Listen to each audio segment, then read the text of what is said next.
السلام علیکم ناظرین، اس قسط کے آغاز میں ینی شہر دکھایا جاتا ہے جہاں مالہون خاتون پریشانی سے کہتی ہیں اے بیٹو بیٹو، ساتھ ہی دل پر ہاتھ رکھتے ہوئے کھڑکی سے باہر دیکھتی ہیں۔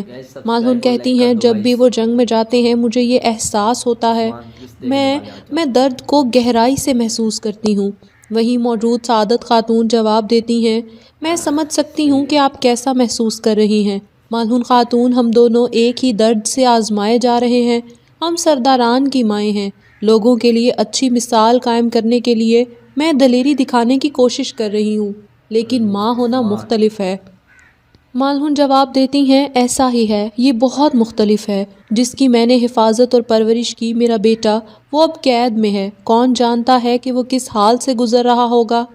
سعادت خاتون آہ بھر کر کہتی ہیں اے اللہ ہمارے بیٹوں کی حفاظت فرما، یا رب ظالموں کو کامیاب نہ ہونے دینا، میں ان کے وہاں ہونے کا سوچ بھی نہیں سکتی۔ بچے کا کھو جانا ہر درد سے مختلف ہے۔ اسی لمحے بالا خاتون کمرے میں داخل ہوتی ہیں اور جواب دیتی ہیں واقعی ایسا ہی ہے، اللہ ہم سب کے بچوں کی حفاظت فرمائے۔ بالا کو دیکھ کر مالہون اپنی جگہ سے اٹھتی ہیں اور ان سے گلے ملتی ہیں۔ بالا کہتی ہیں میں جانتی ہوں سانس لینا اور ایک لقمہ بھی کھانا مشکل ہے، لیکن امید مت چھوڑیں، بچے زندہ ہیں، انہیں کچھ نہیں ہوا، مسائل کا حل نکلتا ہے۔ ہاں سعادت خاتون، ہم سرداران کی مائیں ہیں، ہمیں جرأت دکھانی ہوگی، ہم مل کر جرأت دکھائیں گے اور دعا کریں گے۔ سعادت خاتون بتاتی ہیں ہم انہیں بچانے کے لیے کچھ نہیں کر سکتے بالا خاتون، دیکھیں ہم یہاں بیٹھے ہیں اور بچے وہاں ایسی حالت سے گزر رہے ہیں جس کا ہم تصور بھی نہیں کر سکتے۔ بالا کہتی ہیں نہیں، ہمارا سب سے بڑا ہتھیار ہماری دعائیں ہیں، ہم ظالموں سے اللہ کی پناہ مانگیں گے۔ سعادت خاتون ہم ہر اس بیٹے کے لیے دعا کریں گے جو ظالموں کے ہاتھوں پکڑا گیا ہے۔ مالہون خاتون مسکرا کر بالا کی طرف دیکھتی ہیں، جس پر بالا ان دونوں کو امید دیتی ہیں۔ اس کے بعد محل میں موجود بائندر صاحب کو دکھایا جاتا ہے، وہ کہتے ہیں سپاہیوں پیچھے مڑو اور اپنی ٹوپیاں اتارو۔ تمام سپاہی حکم کی تعمیل کرتے ہوئے ٹوپیاں اتار دیتے ہیں۔ واسلیس آگے بڑھ کر سب کی گردن پر نشانات دیکھتا ہے اور پوچھتا ہے کیا اس طرح ہم غدار تلاش کر لیں گے؟ بائندر جواب دیتے ہیں ہم کر لیں گے، اللہ نے چاہا تو ہم کر لیں گے، پہلے ہم اندر والوں پھر ہر آنے والے اور جانے والے کو تلاش کریں گے، پھر ہمیں پتہ چل جائے گا کہ غدار کون ہے۔ واسلیس کہتا ہے پتہ چل جائے گا۔ علاؤالدین حکم دیتے ہیں اپنی آنکھیں کھلی رکھو، سب کی جانچ کرنا یقینی بناؤ۔ واسلیس جواب دیتا ہے جیسے آپ کا حکم شہزادے۔ اسی لمحے گونجا خاتون گلجے کے ساتھ وہاں آتی ہیں اور بتاتی ہیں ہم نے تمام باجیان کی جانچ کی ہے، ان میں سے کسی کی گردن پر بھی نشان نہیں ہے۔ علاؤالدین بائندر سے کہتے ہیں آپ تلاش جاری رکھیں۔ اس پر بائندر اور واسلیس پلٹ کر سپاہیوں کو دیکھنے لگتے ہیں۔ علاؤالدین پوچھتے ہیں کیا آپ ٹھیک ہیں، کیا آپ کچھ ہوا لینا چاہیں گی؟ جس پر گونجا پریشانی سے اس بات میں سر ہلاتی ہیں۔ علاؤالدین گونجا کو ساتھ لیے آگے بڑھتے ہیں اور بتاتے ہیں میرا بھائی اور محمد صاحب وہ دونوں مضبوط ہیں، وہ صحیح سلامت واپس آ جائیں گے انشاءاللہ اللہ نے چاہا تو۔ گونجا خاتون نم آنکھیں لیے علاؤالدین کی طرف دیکھتی ہیں، پھر رک کر پوچھتی ہیں کیا واقعی آپ ایسا سوچتے ہیں؟ علاؤالدین جواب دیتے ہیں یقیناً میں ایسا سوچتا ہوں، فکر نہ کریں چلیں۔ اس پر گونجا خاتون آہستگی سے آگے بڑھتی ہیں، علاؤالدین بھی ان کے ساتھ باہر کی طرف آ جاتے ہیں۔ باہر آ کر گونجا کہتی ہیں میں برا محسوس کر رہی ہوں علاؤالدین۔ روتے ہوئے گونجا خاتون ایک طرف چلی جاتی ہیں۔ علاؤالدین ان کے عقب میں آ کر کہتے ہیں چال باز خاتون آئیں بیٹھیں، پھر ان کے بازو پکڑ کر انہیں بٹھا دیتے ہیں۔ خود بھی گونجا کے ساتھ بیٹھتے ہوئے علاؤالدین کہتے ہیں ذرا رکیں، ایسا نہ کریں، آپ اپنے بھائی کی طرح مضبوط ہیں۔ اسی لمحے اولوفیرا بھی اپنی ساتھی خاتون کے ساتھ محل سے باہر آتی ہیں اور علاؤالدین کو گونجا کے ساتھ دیکھتی ہیں۔ علاؤالدین اپنا رومال نکال کر گونجا کے آنسو صاف کرتے ہیں، پھر کہتے ہیں بالکل نہ روئیں چال باز خاتون۔ یہ منظر دیکھ کر اولوفیرا کی آنکھوں میں بھی آنسو آ جاتے ہیں، جبکہ گونجا چونک کر رومال پکڑتی ہیں اور اپنی آنکھیں صاف کرتی ہیں، پھر کہتی ہیں کیا آپ کو اپنے بھائی کے لیے بالکل ڈر نہیں لگ رہا؟ علاؤالدین کچھ سوچ کر جواب دیتے ہیں بالکل ڈر لگتا ہے، یقیناً میں ڈرتا ہوں، لیکن مجھے اپنے بھائی پر مکمل اعتماد ہے، اور آن صاحب اپنی ٹوٹی ہوئی انگلی خود جوڑنے کی صلاحیت رکھتے ہیں، وہ وہاں سے صحیح سلامت واپس آئیں گے انشاءاللہ۔ روتی ہوئی اولوفیرا یہ بات سن کر علاؤالدین کے سامنے آتی ہیں۔ اولوفیرا کو دیکھ کر گونجا بھی اپنی جگہ سے اٹھ جاتی ہیں۔ اولوفیرا پوچھتی ہیں کیا وہ واقعی وہاں سے صحیح سلامت واپس آ سکتے ہیں؟ علاؤالدین جواب دیتے ہیں بالکل، میرے بھائی اور محمد صاحب، ایک دوسرے سے محبت کرتے ہیں۔ آپ جانتی ہیں جب وہ ایک ساتھ ہوں گے تو کوئی انہیں نقصان نہیں پہنچا سکتا۔ اسی لمحے بائندر تیزی سے وہاں آ کر بتاتے ہیں میرے شہزادے۔ بائندر کے پکارنے پر علاؤالدین کہتے ہیں اجازت چاہوں گا خواتین، اور وہاں سے چلے جاتے ہیں۔ بائندر بتاتے ہیں شہزادے ہم نے تمام سپاہیوں کو جانچا ہے، کوئی نشان نہیں ملا۔ علاؤالدین کہتے ہیں بائندر صاحب کیا آپ نے تلاشی لینے والے سپاہیوں کا جائزہ لیا؟ بائندر جواب دیتے ہیں وہ سب قابل اعتماد سپاہی تھے، اس لیے ان کے بارے میں مجھے خیال نہیں آیا۔ یہ بہت اچھا خیال ہے شہزادے، میں ابھی جا کر ویسل، سلیمان اور حسن کا جائزہ لوں گا۔ علاؤالدین جواب دیتے ہیں دشمن ہماری سوچ سے بھی زیادہ قریب ہے، ہم کسی پر بھی بھروسہ نہیں کر سکتے بائندر صاحب۔ ان کی باتیں سنتے واسلیس تیزی سے محل کی دوسری جانب چلے جاتے ہیں۔ بائندر کہتے ہیں جو حکم میرے شہزادے، جس پر علاؤالدین ان کے ساتھ وہاں سے جانے لگتے ہیں، جبکہ روتی ہوئی اولوفیرا کہتی ہیں اورہان وہ جانے سے پہلے مجھے کچھ بتانے والے تھے، کاش میں نے ان کی بات سنی ہوتی، کاش میں نے انہیں بات کرنے کے لیے کہا ہوتا۔ اگر وہ مجھے نہ بتا سکے تو؟ اگر وہ مجھے نہ بتا سکے؟ گونجا کہتی ہیں کاش نہ کہو اولوفیرا۔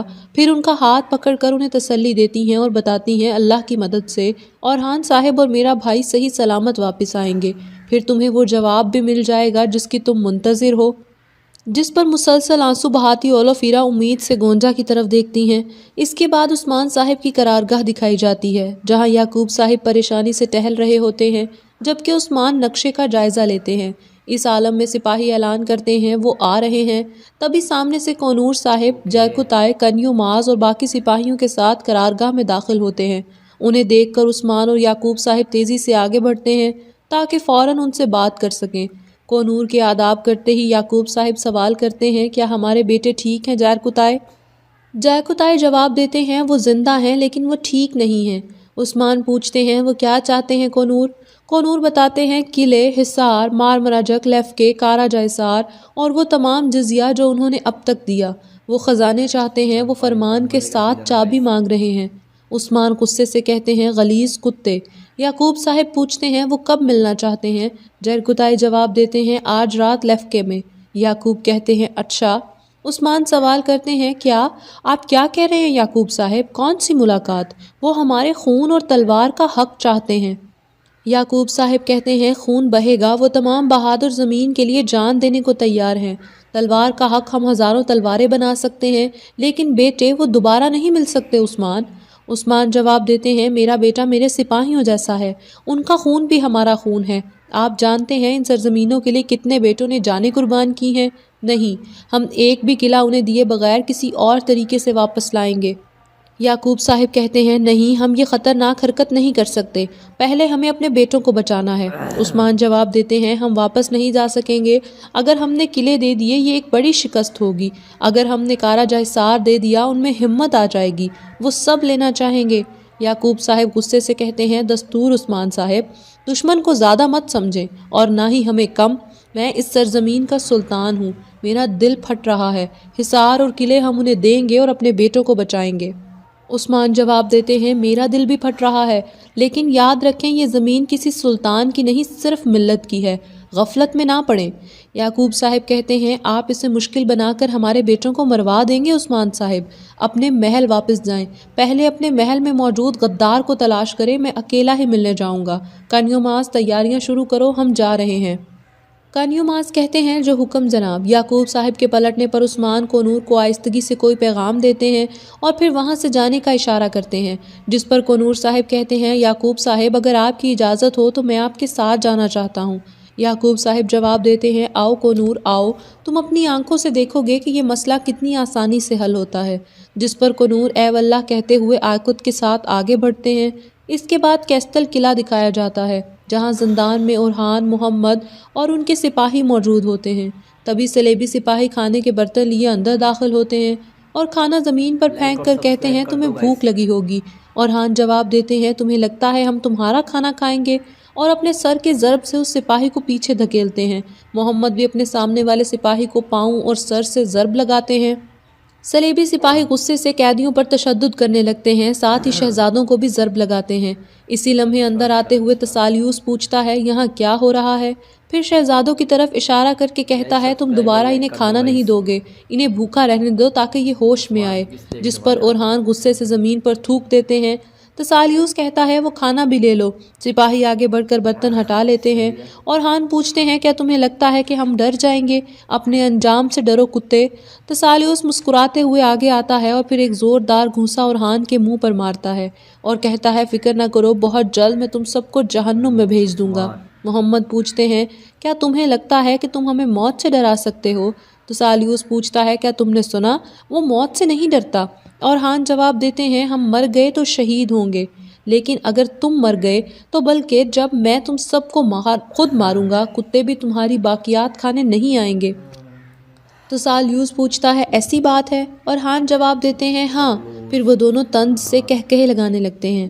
اچانک اور ہان اپنے ماتھے سے تسالیوس کی ناک کو نشانہ بناتے ہیں۔ کراہتا ہوا تسالیوس ایک دم سے پیچھے ہٹتا ہے اور ہان کہتے ہیں غلیظ کتے۔ تسالیوس کے منہ اور ناک سے خون نکلنے لگتا ہے۔ خون دیکھتے ہوئے وہ ہنستا ہے، پھر کہتا ہے مجھے تم پسند ہو اورہان، چلو سپاہیوں ہم جا رہے ہیں۔ بہتے ہوئے خون کے ساتھ ہی وہ اپنے سپاہیوں کو لیے وہاں سے چلا جاتا ہے۔ اس کے بعد یعنی شہر دکھایا جاتا ہے جہاں مالہون خاتون سعادت اور بالا خاتون کے ساتھ محل کی راہداری میں آتی ہیں۔ سامنے سے آتے جارکتائے اور کنور انہیں دیکھ کر رک جاتے ہیں۔ جارکتائے بتاتے ہیں محمد صاحب اور اورہان صاحب انہیں مارمرا جگ، کارا جیسار اور لیف کے قلعے کے بدلے میں چھوڑ دیا جائے گا۔ یہ سن کر مالہون اور پریشان ہو جاتی ہیں، جبکہ سعادت خاتون کہتی ہیں اللہ کا شکر ہے اور سکون کا سانس لیتی ہیں۔ مالہون حیرانگی سے پوچھتی ہیں تم یہ کیا کہہ رہے ہو جارکتائے؟ سعادت خاتون سوال کرتی ہیں کیا وہ ٹھیک ہے؟ جارکتائے بتاتے ہیں وہ ٹھیک ہیں، جب ہم انہیں کفار سے چھڑا لیں گے تو وہ مزید بہتر ہوں گے۔ اوٹ میں کھڑے واسیلس جارکتائے کی بات سن رہے ہوتے ہیں، جبکہ جارکتائے کی پیشکش سن کر مالہون خاتون پریشانی سے بالا کی طرف دیکھتی ہیں۔ بالا کہتی ہیں بائسنگر، عثمان صاحب کا اس بارے میں کیا خیال ہے؟ بائسنگر کے جواب دینے سے پہلے ہی جارکتائے کہتے ہیں یعقوب صاحب کا حکم ہے، عثمان صاحب بھی ان کی اطاعت کریں گے۔ اس پر سب لوگ پریشانی سے ایک دوسرے کی طرف دیکھتے ہیں اور اس کے ساتھ ہی یہ قسط اپنے اختتام کو پہنچتی ہے۔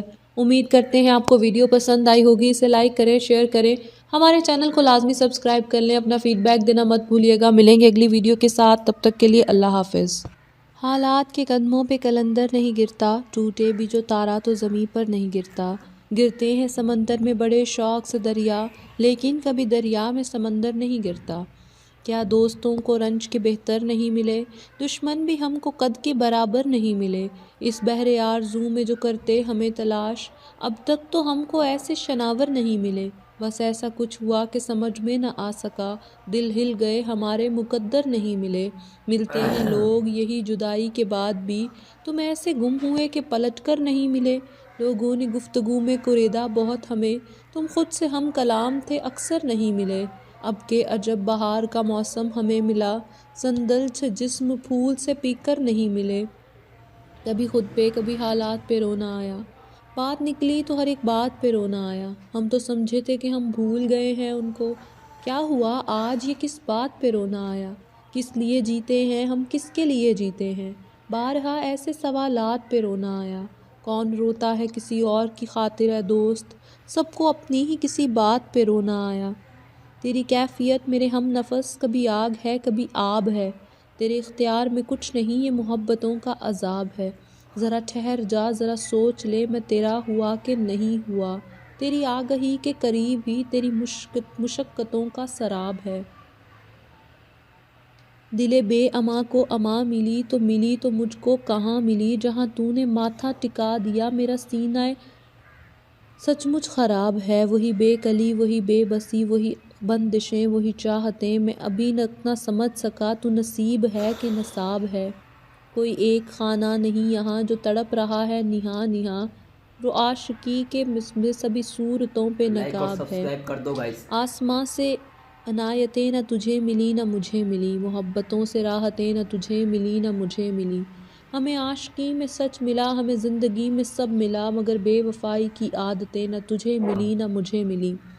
ادھر تو دعا میں لگا رہا ادھر میں دعا میں لگا رہا، پر منتوں سے حاجتیں نہ تجھے ملی نہ مجھے ملی۔ تھی آرزو کبھی ساحلوں پہ تیرے ساتھ ساتھ ہم چل سکیں، پر سمندروں سے اجازتیں نہ تجھے ملی نہ مجھے ملی۔ جس زندگی کی خواہشوں میں سو رت جگوں میں سجود کیے، اس زندگی کی بشارتیں نہ تجھے ملی نہ مجھے ملی۔ حسرتوں کے یوں آگ کو کبھی تو نے دی کبھی میں نے دی، مگر روشنی کی علامتیں نہ تجھے ملی نہ مجھے ملی۔ نہ تیرے درد رکے کہیں نہ میرے زخم بھرے کبھی، صبر و شکر کی حالتیں نہ تجھے ملی نہ مجھے ملی۔ تیری منزلیں کہیں اور تھیں میری منزلیں کہیں اور تھیں، کسی ایک سمت کی مسافتیں نہ تجھے ملی نہ مجھے ملی۔ تو ٹھہر گیا کسی اور کے گھر میں رک گیا کسی اور کے در، من پسند سی چاہتیں نہ تجھے ملی نہ مجھے ملی۔ ہماری پرخلوص نیتوں سے منزلیں کیوں چھن گئیں، مقدروں نے وضاحتیں نہ تجھے ملی نہ مجھے ملی۔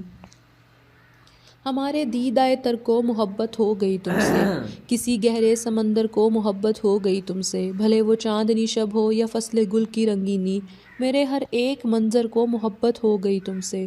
خدا جانے کہ اب اس شغل کا انجام کیا ہوگا، دل ناشاد و مضطر کو محبت ہو گئی تم سے۔ کسی لمحے اگر تم کو محبت ہو گئی مجھ سے، سمجھ لینا مقدر کو محبت ہو گئی تم سے، جو صرف اور صرف اپنی ذات سے ہی پیار کرتا تھا۔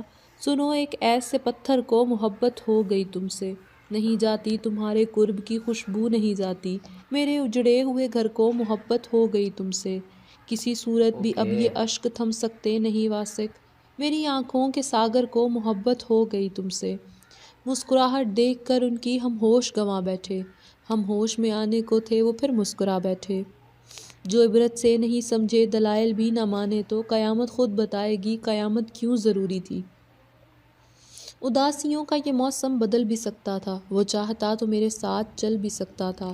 وہ شخص تو نے جسے چھوڑنے میں جلدی کی، تیرے مزاج کے سانچے میں ڈھل بھی سکتا تھا۔ وہ جلد باز خفا ہو کے چل دیا، ورنہ تنازعات کا کچھ حل نکل بھی سکتا تھا۔ انا نے ہاتھ اٹھانے نہیں دیا، ورنہ میری دعا سے وہ پتھر پگھل بھی سکتا تھا۔ تمام عمر تیرا منتظر رہا محسن، یہ اور بات کہ رستہ بدل بھی سکتا تھا۔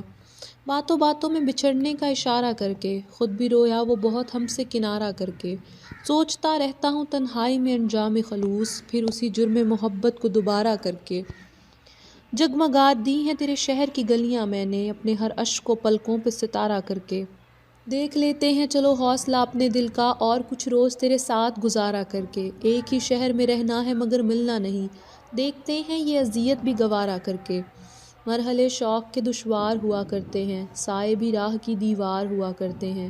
وہ جو سچ بولتے رہنے کی قسم کھاتے ہیں، وہ عدالت میں گنہگار ہوا کرتے ہیں۔ صرف ہاتھوں کو نہ دیکھو کبھی آنکھیں بھی پڑھو، کچھ سوالی بڑے خوددار ہوا کرتے ہیں۔ وہ جو پتھر یوں ہی رستے میں پڑے رہتے ہیں، ان کے سینے میں بھی شہکار ہوا کرتے ہیں۔